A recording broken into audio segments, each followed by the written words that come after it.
یه وقت امام فرمود حفظ نظام از اوجب واجبات، حتی از نماز واجب تره. من جا خوردم.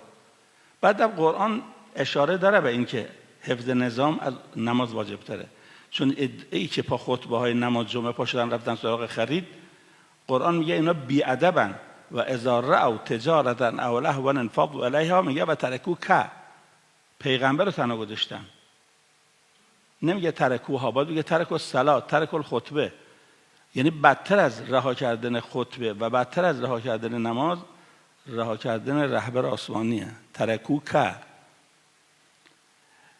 به هر حال رفتم یه مسجدی دیدم مرگ بر آمریکا نمیگن، گفتم اینجا نمیگن، گفتن نگفت مسجد مقدسینه. عالم وارسته بود. گفتم من میخوام صحبت کنم نیم دقیقه. گفت بگو. گفتم قرآن 4 تا صفت گفته، تو مسجد شما 2 تاست. قرآن میگه اشداء علی الکفار رحما بینهم، بعد تراهم رکعا سجدا. شما رکعا هست، سجدا هست، اشداء علی الکفار تو مسجدتون نیست، رحما بینهم نیست. چرا نیست؟ فکر کنید مقدسید. آقا گفت درسته. دیگه از اونجا یعنی اگر بخواستیم مردم به انقلاب دعوت کنیم، اگر از راه قرآن وارد چی میپذیرن، اگر همینطور صحبت کنیم میگن خب این نظر ایشونه، ما این نظر قبول نداریم. راجع به مرجعیت صحبت بود. خب مرجعیت بیشتر رو علم و تقوا صحبت میکنن. حق هم هست، تو قرآن هم هست و قبول و چشم.